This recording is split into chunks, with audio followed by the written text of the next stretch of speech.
Doom, doom, doom, doom, doom, doom, doom, doom, doom, doom, doom. What up, my guys? Welcome to another show, man. NBA Talk Jay. It's a good day, man. It's gonna be a good day. We got our guy Ronald Cabang on the show. I went and found him. Ronald been hiding up there in Washington, man. I found my guy Ronald. He's back on the show. It's gonna be a good day. I can just feel it, man. RC, how you doing, my brother? Everything cool with you? Yeah, everything's good. As far as like betting wise, NFL, we're killing it in the NFL. This year, 67% in the NFL, bro. Like I don't know, Damn. dude. It's been wild. This has been the best year for NFL for me. I think it's only gonna continue. I found that balance between quality over quantity or whatever. Because Yeah. I try to do. I always talk about like volume and shit, but NFL has been so good as far as balancing that right now. I'm trying to get that with NBA. So right now I'm positive in the NBA, but kind of just flat over the last week or so. So Yeah. trying to find that balance like I did with the NFL. Yep, same thing with me, bro. Same thing with me. Not down, but it could be a whole lot better though, in Yep. my opinion, man. But yeah, NFL, I'm sure you've been cashing in that, man, as well. Y'all go check out RC, go check or go follow him on Twitter. Most of the people here know you as well, but obviously there's some new people, new season. So if y'all don't know, Ronald is that guy, man. He does SDQL. He's been doing this for a while. He does baseball, basketball, football, all that good shit, man. But we got a ton of NBA games on the card today. We're not here to waste your time. It's all about trying to get to this cash today. You feel what I'm saying? I gotta find a way to get that money by tomorrow. You see what I'm saying? All right, let's go over here to the streets of Detroit in this one. Ronald Pistons slam one at the house versus the Hawks in this one. Hawks coming off a huge win versus the New Mhm. York Knickerbockers in this one. Pistons, obviously, they are missing their center. They will be missing Jalen Duren here. Maybe this could be a time for Paul Reed to show his worth over there because he hadn't been getting much playing time. They've been running Duren, then they've been running, I would say, a Stewart coming off the bench. Yeah. Stewart's not really a real center. Like he's a solid, strong guy, but he's like 6'7", 6'8", at Mhm. best. So hopefully Paul Reed will get some burn in this particular game. I know he came in last game and had a good game. They're definitely going to need him. And they might even need to start Paul Reed and bring Isaiah Stewart off the bench going up against Capella as well, man. But I kind of feel like this is a Pistons spot here, Ronald. Obviously, they're coming off a game where they lost at the buzzer there. They played a really good game versus the Hornets there. But I still think this Pistons team is very scrappy. I think they Mhm. have some depth that can go up against the Hawks. Ricochet, he was balling that game versus the Knicks. Knicks just really didn't look locked in that game, in my opinion, man. But I know that the Pistons will be locked in here at the house. This could possibly be a sneaky little spot for the Pistons to get a win. I hadn't bet Mhm. it yet, Ronald, but this is on my short list. They've lost 7 straight games versus the Atlanta Hawks. Now this year, they're a little bit more even with them. Last time, Mhm. Pistons beat the Lakers as well, 115-103, pretty much from start to finish. If they play that way and kind of contain Jalen Johnson over there, I think they have a shot to win this game. And I think the line is Yeah. telling so as well, Ronald. What do you think about this game? Yeah, this one. So I lean towards Detroit with you, but the other thing that I was looking at is the team total for Detroit specifically, because if you look at some of the guys that I mean DeAndre Hunter, he's a two-way player, right? That's Mm-hmm. defense that you're missing. Obviously I don't like Duran out because that's second chance opportunities, but even then I think it's kind of balanced out because Atlanta's still missing Bogdanovich, Buckin, Hunter is still out, like I said earlier. So I think that kind of balances out as far as like roster. But if you look at the situation, I think the Hawks are in a tough spot, right? First leg of back-to-back games, they head to Chicago tomorrow. Mm-hmm. They're also in a bit of a letdown spot. You talk about them beating the Knicks outright, as 7-point dogs. Then you got Detroit. They're coming off a close loss to the Hornets. Mm-hmm. For me, I'm big on Detroit this year, anyways. Just I took their team total over on wins, Yeah. wins team total over. So I'm pretty high on them. And then from a matchup perspective, you look at Pistons offense, obviously it hasn't been great, but if you look at the Hawks defense, terrible. Over 121 points per game allowed. And then if Yeah. you look at second chance points, even without Duran, they still got guys who can get the offensive rebound. You talk about Stewart, you talk about Reed, even Tobias Harris and all that stuff. They have the length that really matches up well against the Hawks there. So for me, the bigger gap for me that I was looking at was the transition defense. Pistons, the Hawks transition defense is not great. I think they're bottom 10 in fast break points allowed. So a lot of those things are really pointing towards Detroit getting up and over their team total. And Mm-hmm. whether or not, Atlanta gets their offense going, it could happen. That kind of kept me away from the spread. So just focusing on the team total over.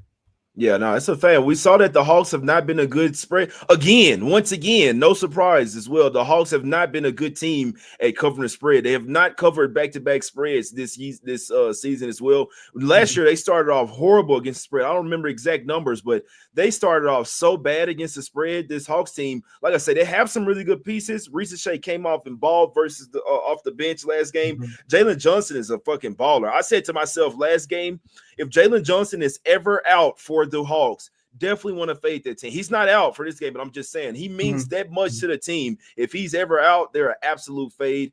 They're 2-7 against the spread so far this season, my guys. So Mhm. I do think that the Pistons have some advantages in this game. Cade Cunningham is obviously going to be a matchup nightmare for them as well. The Hawks do not play a ton of defense, so this is a game that Cade should continue to assert himself and continue to take that next step. He can do whatever he wants versus Trae Young over there, man. Really remember Cade Cunningham is like a 6'8" point guard out there. I think he's a really bad matchup for Trae Mhm. Young over there. Like you said, they don't have the DeAndre Hunter over there. Don't really have those elite wing defenders. You Mhm. look at the Pistons, and depending on what line that you got, they because they open up at like +1.5 versus the Hornets as well. So you can kind of say that they're 6-1 against the spread in their last 7. I know they didn't officially cover their spread, but depending, you know what I'm saying, I'll kind of throw that one out. Before that, they were Mhm. 5-1 against the spread. This Pistons squad is a lot better than people think. They're at the Yep. house. I think they might come to play today. And this line is really speaking as well. Let me see when's the last time they've been a favorite over the Hawks. They haven't been a favorite over in their last 10 games versus the Hawks. This line is really strong for the Pistons, in my opinion. I Mhm. think they might get the job done here. I'd heavily lean towards the Pistons here in this particular game, full game, my guys. Heavily lean towards Pistons -1 this one. Let's head over here to Orlando in this one, Ronald. Magic lands 6.5 at the house versus the Pelicans in this one. Tough game for me because obviously the Magic aren't that type of team. And I did say when they were on their road trip, they lost every single game on their road Yep. trip. 0-5 straight up, 0-5 against the spread. Obviously, they're missing Banchero. Like Banchero should be an MVP candidate, like by him not playing out there because they're really missing him out there. Now, I did say maybe when they get back to the house, they'll start back getting to playing their brand of basketball. Really great defense, turning the ball over, getting out in transition. But I don't know if I want to lay 6.5 with them as well here, Ron. It's a Yeah. tough game for me. What do you think about this game? Yeah, this one is tough. Like I didn't bet this one either. But if you look at you talk about like how the line is telling. I think this is also telling for Orlando, right? If you look at the teams that they faced, I mean, especially in the middle of that road trip, Cleveland, Dallas, OKC, they almost covered against Indianapolis. I mean, the Pacers, but obviously that last minute they kind of choked there. But for the most part, they've been pretty. Their schedule hasn't been favorable for them, right? Especially with Bankero out. But this is Mhm. also, a fade spot of them too. First game home off a long road trip. We typically fade that spot. But I don't know that the Pelicans, they're missing Hawkins, Jones, McCollum, Murray, all out, Murphy and Yeah. Williamson both questionable as well. This is a really Zion thin should play. Pelican squad, right? And you look at the Magic, they're only missing Bankero. Obviously, Yeah. Carter's out too, but I think as far as impact, you're really just missing Bankero. One thing that both teams can rely, or one thing that both teams are struggling is offensively, right? But what the Magic have and can rely on without Bankero is their defense, and that's going to be Defense. the impact here in this game. I think that's just going to be enough for them to win this game is their defense, and then they could probably cover this game because I can't see where a lot of the points are going to come from, especially if Williamson is out. Yeah, I do think Williamson will play. I don't like when they do that. It's have the guys continue to be questionable. He's already came back and played 2 games since his injury. So the Yeah. fact that they're putting him on the injury report is questionable every single day. They're just trying to fuck with people's heads, man. I guarantee you they never used to do this stuff in the NBA, man. Now it's just kind of like let's try to get as much money on both sides. But Zion's I can't say for sure, but he's most likely going to play. He's already played in his last couple games. They did take the Oh no, he played in the last game versus the Cavs. They did take the Cavs to the brink. Like they were Mhm. actually up in that game, and then they just absolutely fell apart in the second half. But they actually played a really good game versus the Cavs. Really just starting to get worried about the Pelicans over there. They can't put together a full 48 minutes. Kind of poorly coached as well. This is a game I'm just off of. I can't lay six and Mhm. a half with the Magic right now. As we see, I mean, they have not covered a spread in their last 7 games. Legitimately, they have not. They're 0-7 against the spread in their last 7. I'm supposed to lay 6.5 here. This is just a game where I can see it going either way. I know that the Pelicans are desperate for a good win as well. You kind of saw it versus the Cavs. They just couldn't put it together for the full 48. But first half, they were on the Cavs' ass. You see what I'm saying? So both teams are exact the same. 3-6 straight up, 2-7 against the spread. I'm sorry, I want no parts to do with this. But if I had to take a spot, I would lay the points with the Magic here. But I'd wait until Zion gets ruled in. Maybe it goes down to 5.5 or something like that. I do expect Zion to play in this game. If he does it, they get smoked by 20 points. That's for sure. Let's go over here to Charlotte in this one. Buzz City Hornets getting 7 at the house versus the Pacers in this game. Obviously the Hornets don't really have a real center over there. This obviously could both. This game might just be like a. Well, obviously every game is a 3-point shooting contest. But what do you think about this game? Do we trust the Pacers laying 7 on the road yet? They don't really show a ton of consistency. Yeah, I think this one. So when I was capping this game, you look at both defenses, both in the bottom 10 as far as defensive rating. I think surprisingly, if you look at pace of play for both teams, they're actually both in the bottom half of the league as far as pace. And you have Hallie, you got LaMelo. I think initially to start the season, everyone was probably expecting both of these teams to be a higher pace team, but they're not. And then if you look at the injuries on Charlotte's side, right? You got Bridges is out, Richards and Williams are both out too. That's a lot of offense, not only like just Bridges being that versatile offensive player who can score in and out, but you're missing a lot of second chance opportunities too. So if you look at that and you look at how Indiana's a lot more healthier, obviously they got a couple guys who are questionable. I think Neesmith is still out, but they had that depth at that specific position to be able to kind of replace him both offensively and defensively. So I think just for me, I would look towards taking the healthier team in the Pacers. Their ability to shoot from 3 is something that I think is going to come up a little bit better than what they've shown recently. And I don't think Charlotte's 3-point defense is that great either, if I'm mistaken. So their corner 3 is not that great. And that's where, they're above the break 3 is not great. Bottom half of the league and defending it. And then Hornets are shooting it at the top half of the league. So that's something that they could take advantage of from the 3. I don't know. There's a lot of things going back and forth on it, but I got to take the healthier team here. You know what could hurt the Pacers today? So remember, their guys went. So Isaiah Jackson, their backup center, went down as well. They do have Jarris Walker that's been getting those minutes, and like Obi Toppin, I don't know what's going on with him. He hasn't been getting much playing time so far this season. He only played 17 minutes. Last game had 4 points. He, for whatever reason, Obi Toppin, I don't know what. Maybe he's got to partying too much. I was in the club before, and Toppin came off in there with Miles Turner and Vegas one time, man. So maybe my guy got that money and started partying a little much. I don't know what's been happening, because he should be getting the backup center minutes, but one of those engines, one of those guys that come off the bench and mean a lot to the Pacers is questionable in this game. Watch out for TJ McConnell. He's a guy that won't really seem like he means a lot to the point spread, but if he doesn't play, this guy is a really pesky defender for these guys off the bench. He's setting a lot of people up. He's just one of those guys that picks up 94 feet. In today's NBA, bringing that type of energy can really be missed coming off the bench. Look for, if McConnell is out for this game, let's just pay attention to this and see how much he means to that bench, that Pacers bench over there. He really means a lot. Remember, they're without Aaron Neesmith as well, probably their best lockdown perimeter defender out there. One thing to look at here, Benedict Mathurin over his points. Someone let me know what is Mathurin's points at tonight. He started last game. He had 20 points, 11 rebounds. Benedict Mathurin is an absolute dog. He was coming off the bench until they obviously had some whenever Neesmith went out. Now Mathurin's a starter. Look for Mathurin over his points, possibly points and rebounds. He takes matchups personal.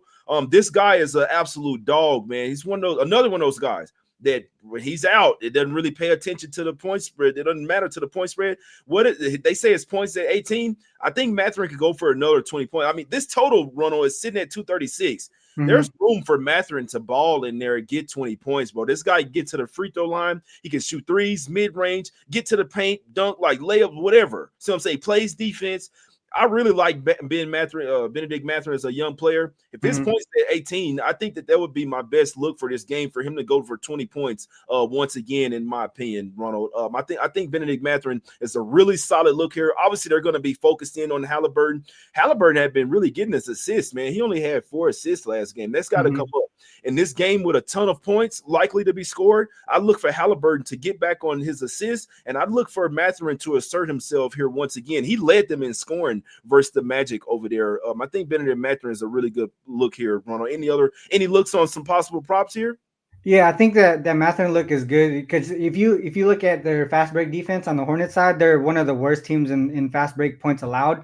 And Mathurin is usually that guy that runs in transition for you, so that's going to be a lot of easy buckets for them. Other than that, I from a prop perspective, I don't really see too much, but I do want to call out the under potentially because this number has gotten to I think it's gotten a little bit too high. If you look at Hornets as home dogs, they're 4-0 to the under so far this season, 4-0 to their team total under as well. So they're just, I think there's a lot to say about the pace that I mentioned earlier being kind of like unsuspected.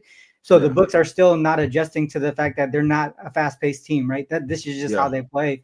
And obviously at home, they're gonna increase the number a little bit, and you're playing the Pacers, who typically play faster too. So they could sneak under this 236 or whatever that number is right now. That's a great point because people are still not caught up the fact that the Charles Lee is a defensive coach as well. Yeah. Yep. That's another thing. He cares about defense. It's nothing like neither of the past 5 coaches that the Hornets have had. This guy actually preaches defense to the guys. That's also going to give you a little bit of now obviously it's the Pacers. I'll tell you that. They want to run and gun, but at least the Hornets he's going to have a game plan for Halliburton. He's going to have a game plan. Hey, look, we got to at least try to slow down. We can't get in the track meet with the Pacers. They'll run your ass off the floor. So that makes a lot of sense there that I bet you that he's trying to preach to his guys. Hey, we have to try our best to slow these guys down because if we get in the track meet with them, it's not going to be good for us as well, man. So we'll see what happens. It just hurts that the Hornets don't really have a ton of paint protection down there, but they should at least try to slow the pace down at least a little bit here. I mean, damn near 240 points is a ton of points there. But I'd look at Mathurin. My best play for that game would be looking at Mathurin over his points. I think it's a good matchup for him. Let's go over here to Cleveland here, Ronald. The Cavs are trying to be the first team in the NBA this year to go 10-0, my guy. Warriors obviously just coming off a huge win. I was on the Warriors in that one. Wasn't looking good at first. They were down like 14-3. Like, oh shit, here we go, going against the Celtics. And then they just clawed their way back in there and did what I expected to do, stay in that game and end up winning outright. It just that under really pissed me off, fouling down forward 3 seconds. That shit had me in this basement hot, Ronald. You hear me? But Warriors getting 4 versus the Cavs here. Really great game. You could argue that this could possibly be a little bit of a letdown for the Warriors as well. I believe this is their 4th straight road game coming off a huge win versus the Celtics. What do you think about this game, bro? Yeah, that was one of the notes that I have down. Obviously, the Warriors in a tough spot for you mentioned 4 straight road game. They got OKC on deck as well.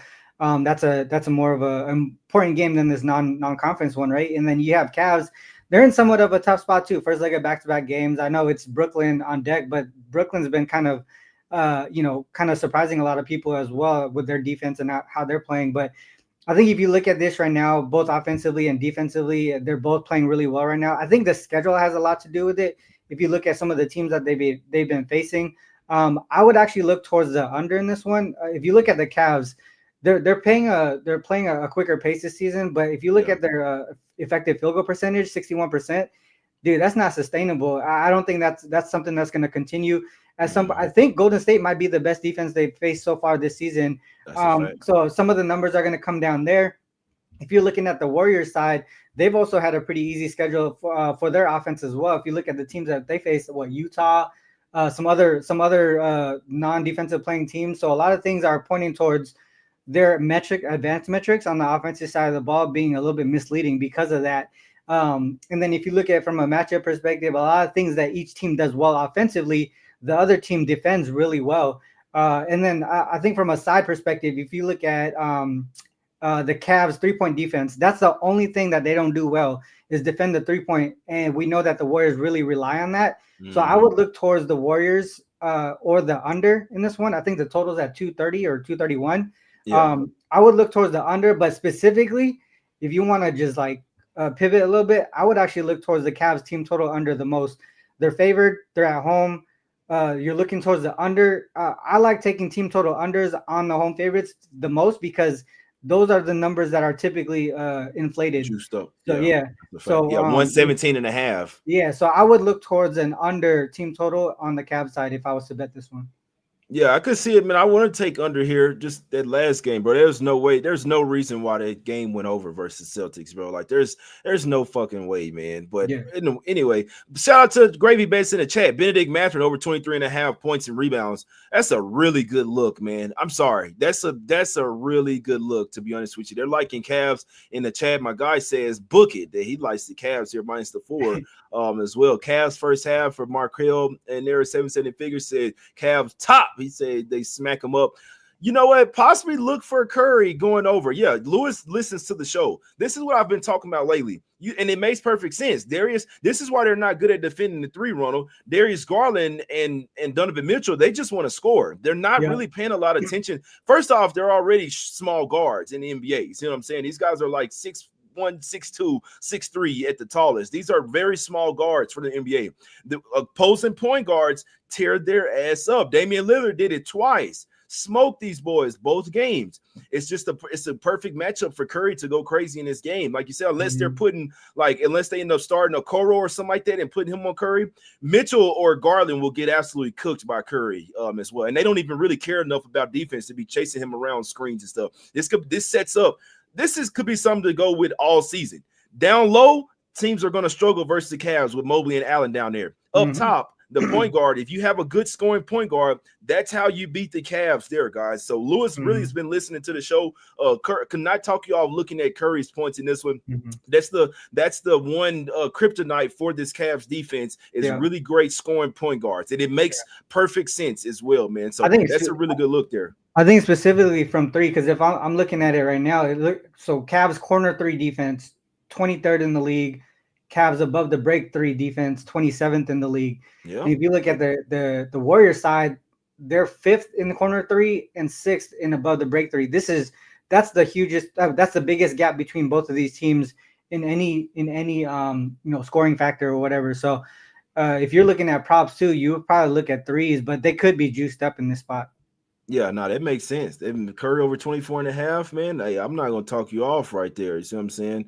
I'm not going to talk you off there as well. It's actually some really good looks right there. Curry over his points, Curry over his 3s as well. And I wouldn't be surprised if this was able to sneak under. The Warriors defense has been really underrated this season. And we know that the Cavs, if they want to go 10-0 here, you better try to bring your best defensive effort versus this Warriors. Buddy Hill's been going absolutely crazy, man. That's the only thing about the under. If Curry and Hill get to going crazy from 3, you know what I'm saying? You never know. But I do expect this to be a tightly contested game. Warriors obviously want to end the Cavs win streak, and then the Cavs obviously want to, it might even be their first 10-0 start to the season ever for their franchise. You know what I'm saying? So really great game. I don't know what to bet for the side, but I do think Curry over his points is a really great look there. And maybe it could be like a second half under type of spot as well, man. Definitely some really good looks there. Let's go over here to New York in this one, Ronald. Knicks laying 7 at the house versus the Bucks. Knicks looking to get a bounce back here after that game versus the Hawks. I remember the announcer was saying Knicks are like a team like they're ready to get back to the house, like they're tired of being on the road. They're at the house, they're in laying 7. The Bucks have obviously not been great. They finally got off the schneid there yesterday and ended up getting a win there versus who did they play yesterday?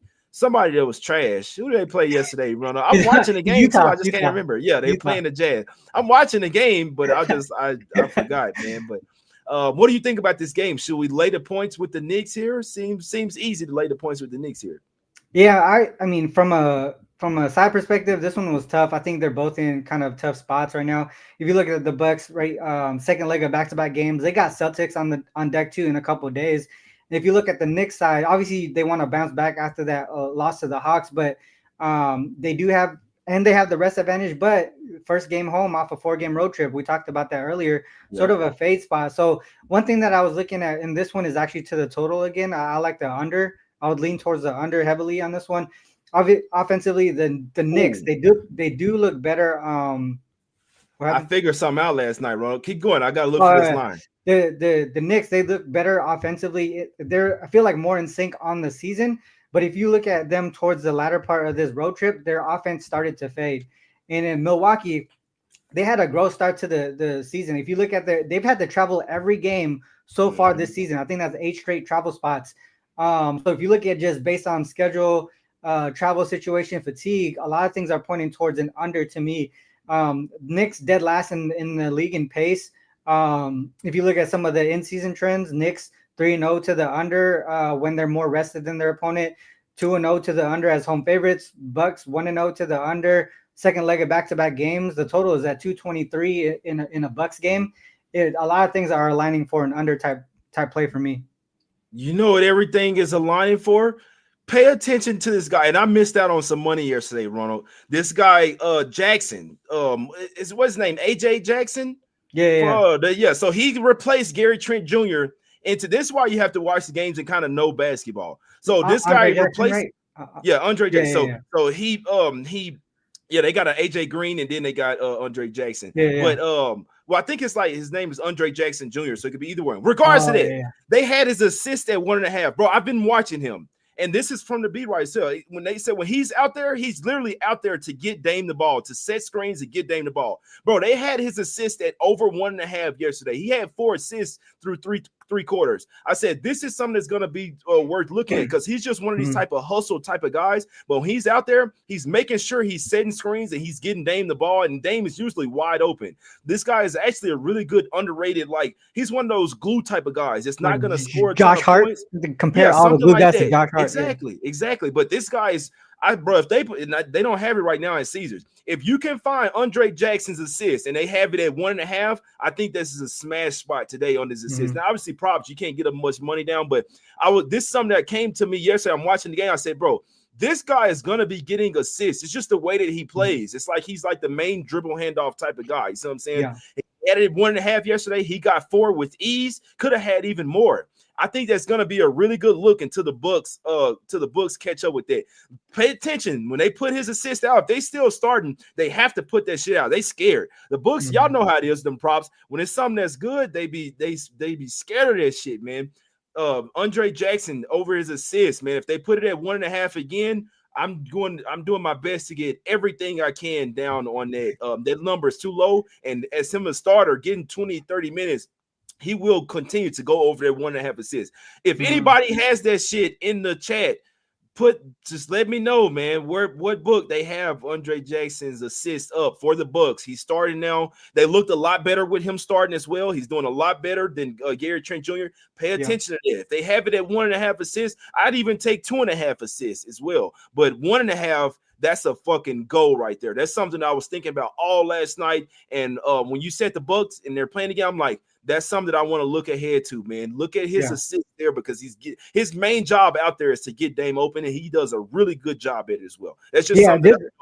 On the Bucks side, this is one thing I was talking about. Because I was on the Bucks. I forgot what game it was. I think they were against Memphis or something like that. They had like the rest advantage over Memphis. I was on the Bucks. I was watching that game. I was pissed off because I ended up losing that one. But if you watch it, I think I was talking to Ski about it, but Dame is not a point guard. He has to play off ball to be successful, and be able to score, right? So yeah, I like that move with them kind of playing off ball a little bit more. That's something that you probably want to see him doing moving forward, because that's the only way that he can score. I mean, if people are gonna if he's gonna run point, have the ball in his hands, they're just gonna go ahead and blitz him, and I'll do all that stuff, and he's not gonna score efficiently. So he has to play off ball, and that makes a lot of sense to me. That assist that it would be Jackson. Yeah, watch it. Wait till they put this shit out, man. I might have to drive in the snow. It's snowing right now, and I'm supposed to be heading to the casino. I said, man, I may not go. If I see the assist pop at 1.5?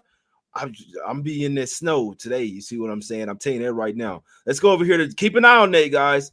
I'm telling you right now, I'm betting that shit. Let's go over here to Dallas. Mavs land 2.5 at the house versus the Suns here, Ronald. Mavs looking for revenge here. You look at the Suns. This team has not been coming out well in the first half. Ronald, do you have the first half numbers up for the Suns? And we talked about this, and some people that really listen to the show cashed as well. I said Heat first half, Suns full game. And that shit ended up working out the exact way. That's what the Suns been doing. They cannot, they like to get down and then come back in the fourth quarter and just KD, Booker, Bill, one of those three are just too much for him. Now they will be missing Ryan Dunn here. He's doubtful. He's likely their best defender. The guy's a fucking lockdown defender. They're gonna miss him. I'd lean towards Mavs here in the first half. This is just the pattern. The Suns get down in the first half and they come back in the second. It's just that's what we've been. They literally done this shit every game, Ronald. Literally. Yeah. What's the first half numbers for the Suns? So both teams are 3 and 5 ATS in the first half. But what you were just saying about the Suns first half and second half. So if you look at their team total, the Suns in the first half team total, they're 5 and 3 to the under. But on the full game, they end up going 6 and 2 to the over. So you can see that big difference between the first half and the second half. That's where all the points come in that second half. So that makes a lot of sense to me. Yeah, I think Mavs first half, obviously with some revenge. Now the Mavs are missing some guys. Let me see. Is PJ Washington still out, Ronald? Washington and Lively are both out. Oh fuck! No, I can't. Yeah. I'm not taking the Mavs without Lively. Versus a trash team like the Bulls, it doesn't matter. You need them versus the Suns. I'd still possibly go. It could be another spot where the Mavs get it done in the first half. Obviously, having revenge. Remember, they lost to Bradley when Bradley Beal was out. They lost in Phoenix. I'll tell you this, bro. Derek Lively. I know they have Luka, Kyrie. I'm telling you this. Y'all know I know the Mavs. Lively is probably the most important player for the Dallas Mavericks, guys. I'm telling you this. Luka's going to do what he's going to do. Kyrie's going to do what he's going to do. They need Lively coming off the bench. They need their defense. Remember, he's a mini Tyson Chandler out there. Yeah. Y'all remember, Tyson Chandler was the center for them when they won the championship. They need Derek Lively. They're going to miss PJ Washington here as well. The Suns are obviously fucking balling this season.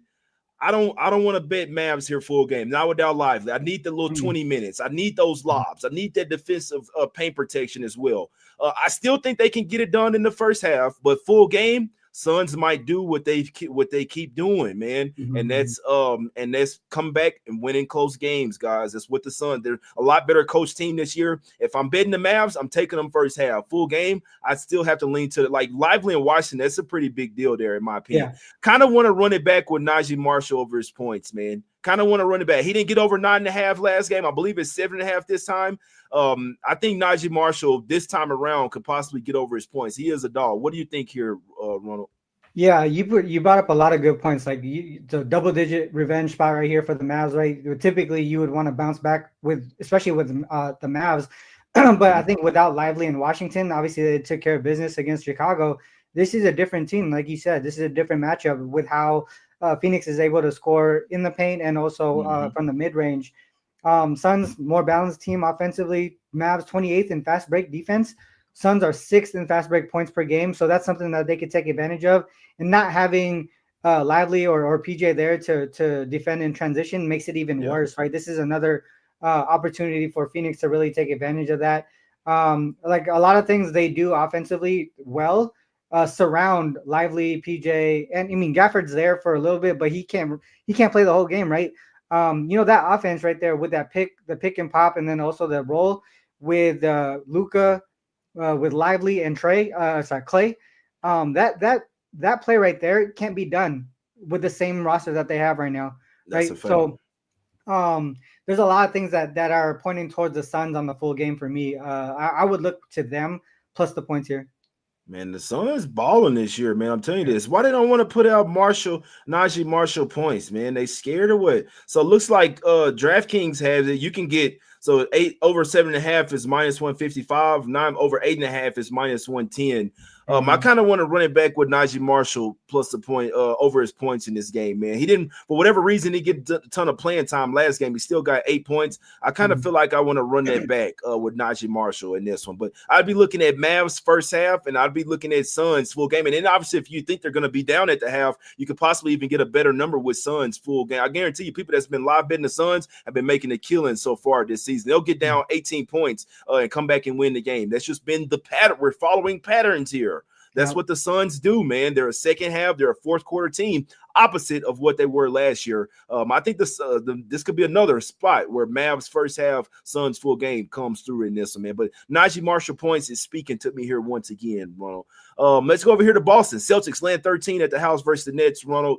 Nets have been playing a lot better than expected this year. Yeah. I don't know if I'm ready. I don't think that the Celtics should be laying these type of points without Jaylen Brown and Porzingis. But I don't know if I want to step in front of them here. Not with the team like the Brooklyn Nets, because obviously things could get crazy here. But just know, like, this is a number that Celtics should be laying with Jaylen Brown in there. We can't underestimate how good of a two-way player this guy is, Ronald. What do you think about this game?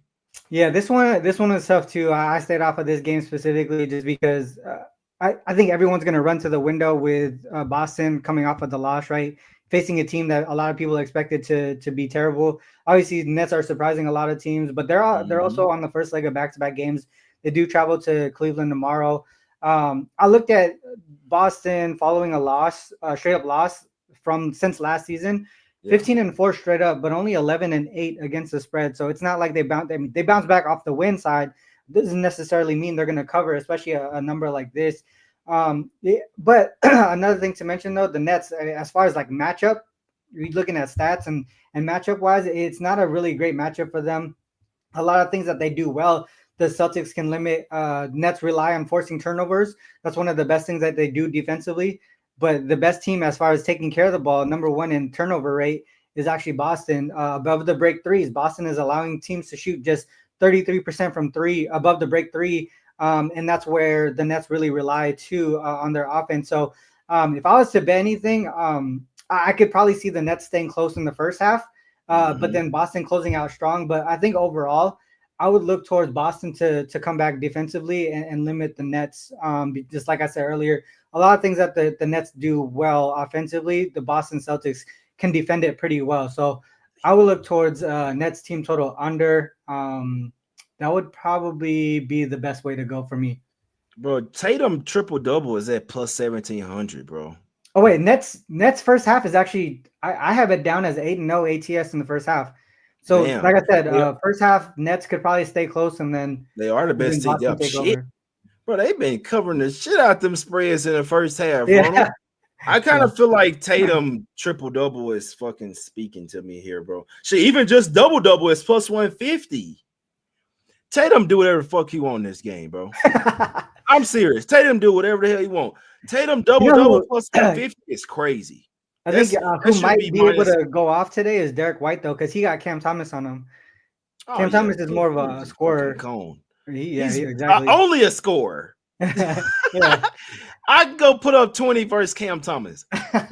I'm telling you, I'm putting up 20 versus Cam Thomas. Yeah. I think Tatum go for a triple-double here, bro. I'm not gonna lie. Obviously the safer bet is double-double, but like worth the sprinkle on that triple-double. Tatum is not fucking around this year. Obviously, you can see that. They're in a bounce back game. They're at the house. They hadn't had to travel anywhere. They can do whatever he want. He can do whatever he want versus this Nets team. I think Tatum is definitely getting a double-double. He's live for a triple-double here, guys. I'll tell you that right now. This is a stat padding game for. And remember, no Jaylen Brown out there. He's the guy. He's the main guy. He's getting the rebounds. He's going to be facilitating the ball. I might be sprinkling on that triple-double, Ronald. That's what I'll be doing. And I'm probably going to be I'm probably putting at least a half unit on Tatum double-double. But triple-double, I'm going to be sprinkling on that. This could be like that Edie game when I had him double-double plus 750. I think Tatum might, he's going to be really close at triple-double. I think he gets there. Let's go over here to OKC here, Ronald. We got a bunch of games left. Thunder laying 8.5 at the house versus the Rockets, Ronald. Thunder are that type of team. When I bet on them, they shit the bed. When I bet against them, they'll smack me up. I don't think I'll bet. And the Lakers, the same thing. I'm not betting Thunder games. I'd like to. You know what? I should take them here so they can lose. What do you think about this game? Yeah, no. I as much as I want to take the Thunder off a loss, I don't think I could do either. Same thing with the Celtics. They travel from Boston. Travel from Denver. They got Warriors on deck, so this is not the best spot for them to take them on an inflated number at home. I checked last season's numbers. Thunder as home favorites off a loss. 5-1 straight up, but 2-4 ATS. So they bounce back on the win column, but not the spread. Rockets, I think they're probably surprising some teams, but if you look at the whole, the coaching aspect, the roster continuity, all that stuff. I mean, a lot of things are pointing to them kind of going in the right direction this season, and they've been playing both great, both on offense and defense. Top 10 in both offensive and defensive rating in the league right now. My only issue with the Rockets defensively. Above the break three defense, and that's what OKC thrives at right there. I feel like that's countered though. Rockets offensive rebounding, that's one thing that they have an advantage of. So second chance opportunities, they'll have that on their side. But to me, this seems like an under type game. I think neither team gets to the free throw line at a high rate either. So there's no free points. Time keeps going. Missed shots on both sides of the ball. Rockets opponents 7-1 to their team total under this season. So their defense continues to play above the level that the books are expecting. One way that I could look is the under, or if you want to just take the Thunder team total under as well. I talked about how taking the team total unders on home favorites are definitely a solid look. I think this game goes under as well, Ronald. I was just thinking, I'm like, these are two, obviously the Rockets are underrated defense. We know the Thunder are going to play really great defense back at the house as well. I think this is actually a really good under spot, to be honest with you. You might have Dylan Brooks trying to be all over Shea all game, but you hope that he doesn't get in too much foul trouble early, because they could really hurt things. But if like Dylan Brooks will at least make Shea work. It's just kind of funny they never called a push off on SGA. Like, just imagine SGA's game without that push off in the mid range there. But, whatever. I'm just saying, just basketball wise, my guy extended forearm every single time on like them turnaround jumpers and shit. He's going to extend that forearm. They never call it, man. But I do think this is an under game. Two great defensive teams. I don't want to lay 8.5 with the Thunder. They could smack them up, but this is a defensive game. Under 222. I'm just surprised why it went up, Ronald. It opened at 219.5. It's going up to 223 at some spots. That doesn't really make sense to me. So the total bettors are betting the over. I think this game goes under, man. Yeah. Let's go over here. Let's go over here to Memphis, man. Grizzlies land 7 without Ja Morant versus the trash-ass Wizards in this one. You might see some Sar versus Edey. They're not really playing Edey a lot of minutes, man, which is kind of crazy because we saw that he can kind of go bunkers. You know what a jackfruit is, right, Ronald? That's how Zach Edey head look. His head like this. You're stupid. Bro got a jackfruit head, bro, for real, man. But jackfruit is the biggest like fruit. I think it's like the biggest like tree fruit of in the world, whatever. That's how Zach Edey's head look, man. But what do you think about Wizards? What do you think about Grizzlies land 7 here with no Ja, bro? No Ja, no Bane, no G. Like, they're missing a whole bunch of guys. But I think it's one of those games where the team you got to trust the team that they did their analytics and was like, all right, we're playing Washington, no Bay, no Brogdon, no Kuzma. They could probably win without him, right? But are they going to cover a spread as 7? I'm not 100% sure. I do think that Grizzlies are probably scheduled this type of game to rest some guys for the most part. I like it. Last time they lost versus the Nets when they did that shit. Last time they lost versus the Nets at home. I think they were laying. One way you could look at it, though, they were laying 11.5, Ronald, at the crib, and did this same shit. Oh, okay, we can rest a guy. And then got smoked. And then got smoked at the crib. But so if you look at one way to take it, though, I think it would be specifically the first half. Even if Washington covers the full game somehow, the first half, I think you look at it because if I'm looking at it correctly, Wizards 0-6 ATS in the first half, Grizzlies 7-2 in the first half. So even if these guys come in hot and fade towards the second half, at least you kind of get in and get out and just take that first half. Nah, that's a fact. I'd actually take the Wizards here plus 7. I'm off this game. There's not going to be many games that I bet the Wizards, but we've seen this. First off, we heard, I think it was Jaren Jackson Jr. went on a podcast and was talking about how they don't really care about the outer conference games. And then you're laying 7 here without your best player, without your best three-point shooter, without your best perimeter defender as well. You have Sar down there that can bang with Edey, which they're not even playing Edey a ton of minutes as well. We know that Triple J is probably not going to care about this game. Wizards they're not going to have too many winnable games. This might be a winnable game for the Wizards. I wouldn't be surprised if they kept this game close and they actually won this game outright as well, man. So this is a spot where the Grizzlies overlooked their opponent. They even talked about this shit themselves, man. Yeah. I lean Wizards here versus Devin, to be honest with you, man. Let's go over here to Denver, man. It's snowing like a motherfucker here right now. It's snowing like a motherfucker, man. It was already a foot of snow on the ground. Now it starts snowing. It's going to be snowing all day. It's going to be hard for people to get to this game. You may not see a total crowd here. We know that the Heat have revenge versus the Nuggets. Now, they've lost, I believe, 14 of 17 in Denver. Like, they They just can't seem to beat this team. Well, guess what is fucking happening today? Jamal Murray might come back in this game. I don't really care. I'm on the Heat in the first half. They've been one of the best first half teams so far this season. Now, the Heat have not been able to put things together for a full 48 minutes, guys. I'll tell you that. But for the first half, they're 6-1 against the spread. They come out to ball in that first half. They're coming off a game where they were up by 18 points and still lost the game. I do think that they can match up well with the Nuggets. They are healthy right now. Rozier's not playing well, but Hero is. You have Bam that's played really well going up against Jokic as well. I like the Heat in this spot. I like the way the line is going as well, Ronald. The line is kind of telling us the Heat might be the spot here. Line opened up at 5, went down to 4.5, 4. 3.5. Now it's touching 3. It's even about to head to 2.5 at circa one of the sharpest books. I think sharp money is coming in on the Heat here. I agree with it. I think the Heat win this game outright, but I do think that the first half is the much better play here. That's just the patterns with the Heat. Because that third quarter has really been bad for the Heat. That's the only thing that gives me hesitation with taking them full game. Third quarter, they've been the worst team in the NBA this year in that third quarter, guys. But first half, that's where they come to ball at. So I'll go official with Heat in the first half plus a 1.5, but I will be taking them full game as well. I'm not scared. I'm taking the Heat in this spot, man.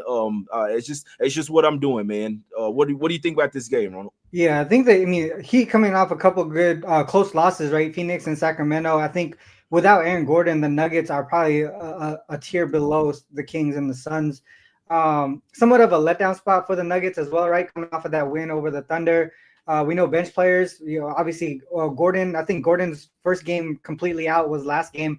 And we know teams' bench players always step up in that first game up, right? Yeah. He's going to be missing this one. And this is a tougher matchup too, right? The physicality that Miami normally plays with, that's something that you need Aaron Gordon out there for. I like the first half look. I think you mentioned the trends there, the 7-1 or 6-1, whatever it is, first half. I think that first half play is probably one of the better ways to look at it. Another thing to look at, you did mention Rozier. He hasn't been playing really well, but one of the things that Miami does, they shoot the second most corner threes in the league, and they're shooting 43% from that area. The Nuggets 17th in the league in defending the corner three. So this is a spot where I think you could probably get some guys shooting that corner three a lot more efficiently and more consistently. So I will look towards Miami and some threes probably. Maybe Rozier kind of puts things together. He shoots the most corner threes in Miami, 3.5 corner threes per game. So maybe his threes prop, maybe he gets back together, puts things together. But I think the Heat first half, or even I still think they would cover and win the full game, to be honest. Me too. This is just a spot that Miami should take advantage of. Look, Ronald. What? Oh, shit. Hey, I haven't seen that in a while. Hey, my guy says My guy Sar says double plus 550. What are you talking about? I'm sprinkling on that shit. Fuck that. Give me some of that plus 550 double for Sar out there. I like that, bro. Going up against Edie. I like Sar. Get for that double plus 550. I appreciate you bringing that to my attention. And I asked for S-Dot. And here he is. Esther, I hope everything going good with you, my brother. Put whatever good luck jersey you got on. I know you probably got like 5 Heat jerseys. See what I'm saying? I need you to put every single jersey.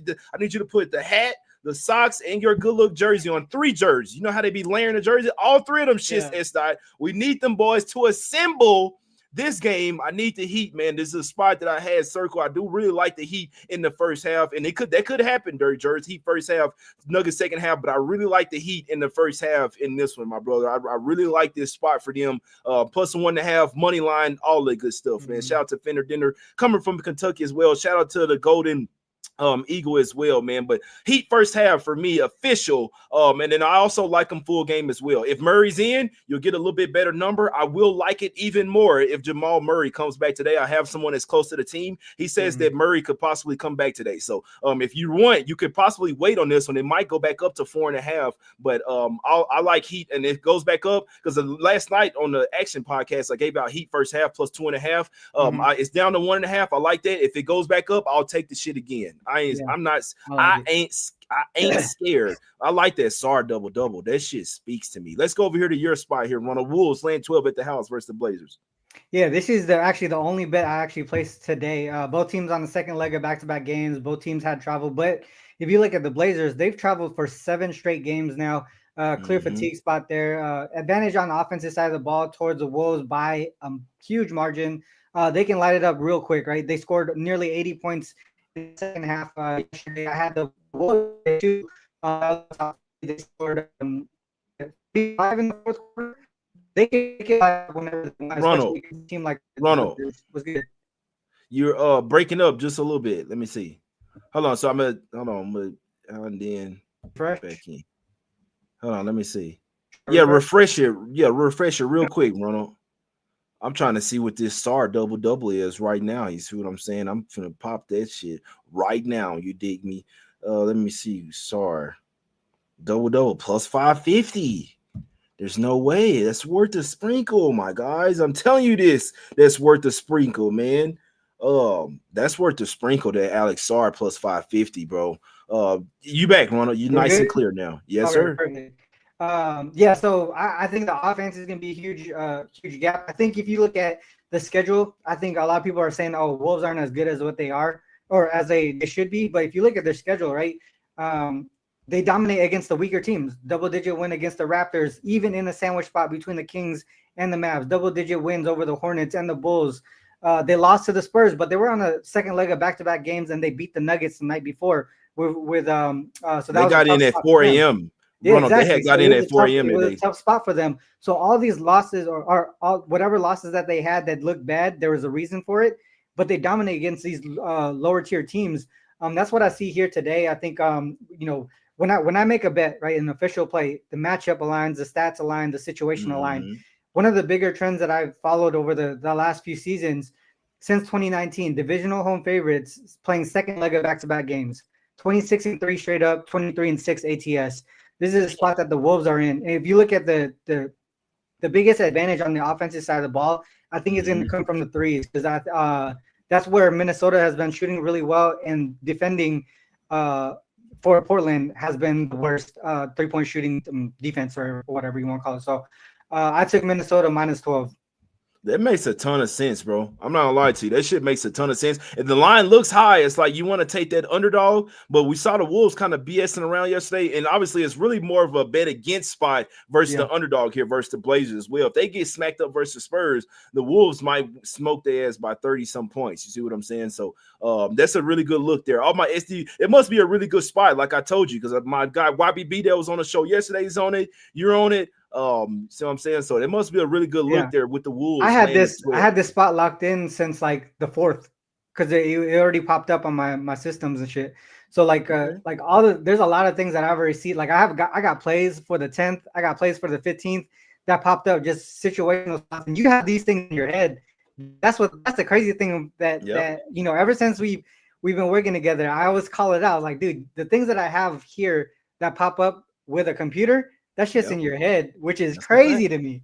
Yeah, that's my computer right here, bro. That's, you know what I'm saying? I'm thinking about this shit all day long, bro. Like literally, it's like the Matrix in my head. That's why, like, when people think I'm crazy, just a quick story. When I'm driving in the car, I don't listen to music in the car. There's like I have to be like in that vibe where I feel like music. Listen to music. I'm in the car just thinking about scenarios, thinking about different plays, thinking about all type of shit. So I'm wired a little bit different than most. That's like my meditation time when I'm driving in the car up to the casino, 45 minutes or anywhere really. I don't listen to music. I'm listening to my thoughts and thinking about how I can get some money. You see what I'm saying? Let's go over here to Sacramento here. Kings land 6 at the house versus the Clippers in this one, Ronald. I'd like to lean to the Kings here. Major letdown spot for the Clippers after beating Paul George. His team is not that good. The Kings offense is a lot more fluent than the Clippers. I think they will be lighting the beam tonight here, Ronald. What do you think about this game? Yeah, I when I was capping this game, I was looking more towards the total than the side. It's tough for the side for me just because of I like Clippers defense and also Kings offense have been. I feel like a little bit misleading. They run a fast pace, right? They get to the free throw line a ton, but the Clippers defensively they match up pretty well. First leg of back-to-back games for the Clippers, that sucks for them. Obviously, it's Toronto, but so not much of a look ahead, but still a tough spot. I think this is a low total for a Kings game, and I think that's warranted because if you look at pace of play, Clippers 28th in the league in pace. They're only allowing, I think, under 108 points per game. Kings home favorites 2-0 to the under. Clips road dogs 2-0 to the under. Clips on the first leg of back-to-back games 2-0 to the under. So a lot of things really pointing towards the under in this spot. Yeah, no, that's a fact. Yeah, I think my guy Punt likes the under here as well. The total looks a little under. You look at the Kings, they're starting 5. They've actually had the best defensive rating in the NBA. Like when I saw that, I was like, "There's no fucking way." It's true, bro. Fox, Huerter, Keegan Murray, Sabonis, and then it's one, and then DeRozan. It's been literally they've been the best starting 5 defensively in the NBA. It's kind of crazy. And I think they can lock down the Clippers here. You stop Harden, and you'll win this game by double digits. Simple. Lock down Harden, contain him, and make sure he doesn't go crazy. That's the path for the Kings. I think the beam will be lit tonight. I lean towards Kings here, minus the 6. Last game up, Ronald. Lakers land 7.5 versus Sixers. I don't know why. I know Maxi's out, but I'm talking to my guy Punt. I said I lean toward the Sixers here. He said even without Maxi. I said yes. Lakers can't be laying these amount of points, man. They started off the season really hot. We thought this team was going to be fucking balling here. See what I'm saying? And then now they've come back down to earth heavily, man. They're 0-4 against the spread last 4. They're not in a great spot coming back home off of a 5-game East Coast road trip as well. They, like I say, they were covering every spread at first. Now they started out the season 4-0 against the spread. Now they're 0-4. I don't think they should be laying 7.5. You got a little bit of locker room issues. They're taking Russell off the floor. Redick has to be careful. You don't want to start getting people pissed off at you and shit. And you did the new coach. You see what I'm saying? So it could be things bigger than coaching on the Lakers over there. Because why is it always players and coaches and shit always getting into it, man? So maybe Russell is a cancer to the team right now. And if they don't start him, who else is going to start at point guard? Bronny their best player, Bronny, went to the G League. You see what I'm saying? So Bronny's going to be out for this game. So that's huge for this game. Ronald, what do you think about this game? Obviously, I'm not betting this one, but you mentioned that spot, right? The first game home off a long road trip. The Lakers started 3 straight strong games at home.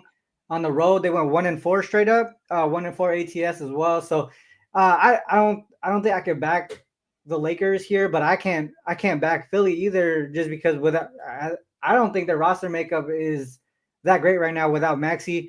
Obviously, this is the first game without Maxi, right? First game without Maxi. They got PG back. This is their 3rd game. This is that game that everybody steps up, right? I can't do it myself, but I would look towards Philly. The spot says Philly.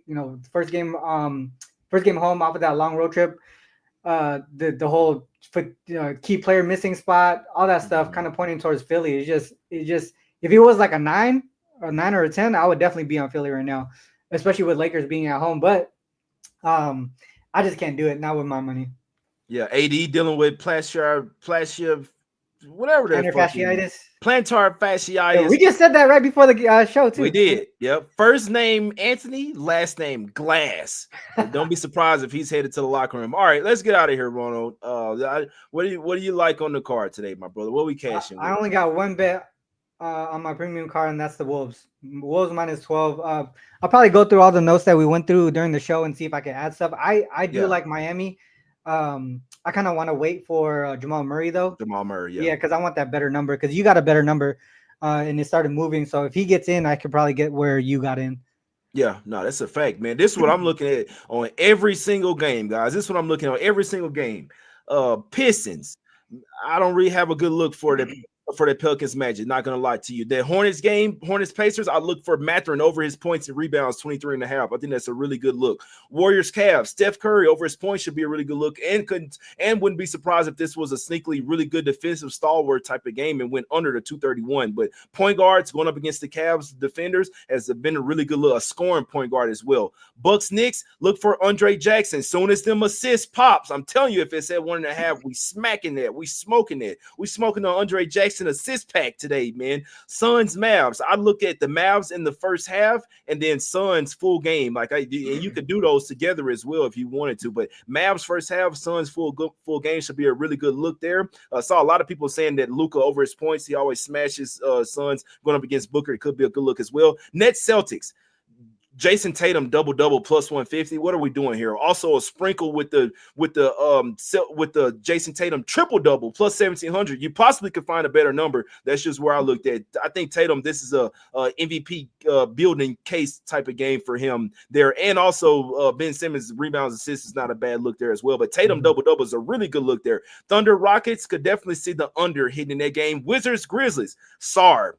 plus 550 double. Really great look there. And I also lean the Wizards there plus a 7. Heat first half plus a 1.5. Really great look. This team is 6-1 against the spread so far in the first half. I wouldn't be surprised if they won this game outright as well, but it could be one where they have been melting in the third and fourth quarter, guys. Blazers Wolves, my guy, I probably ride with Ronald there. Wolves minus 12 for the full game. Kings Clippers, I lean towards the Kings. I do think the beam will be lit tonight. And then Sixers Lakers, I do not agree with the Lakers to be laying 7.5 here. First game back home off a 5-game road trip. This team has not looked as good as they did the first 4 games. It's sort of hitting a wall right now. I'd lean towards Sixers plus 7.5, man. That's the show. Hour-long show. We had Ronald on the show today, man. Love when Ronald comes on the show. Really smart guy as well. Really real-rounded guy as well. He does NBA, football, he does baseball, all that stuff, man. Make sure y'all go check out Ronald right now, man. Go follow him. Go follow him on Twitter right now, X, whatever you want to call it, at UCappa Sports. He does a lot of things over there, man. Really great guy as well in general. You see what I'm saying? Most of these people that come on the show are also really great, genuine people. That's why I fuck with them. And that's also why you may not see other people on the show anymore. But it's all love. Let's get this cash, baby. It's Us Against the Bookies. I'm in the sports book right now. We finna go hit the counter and smack these motherfuckers up, baby. Let's get this cash, baby. We out. Y'all have a great day, great weekend. I should be back tomorrow with my guy LJ as well. Let's get this cash, baby. LJ. We out.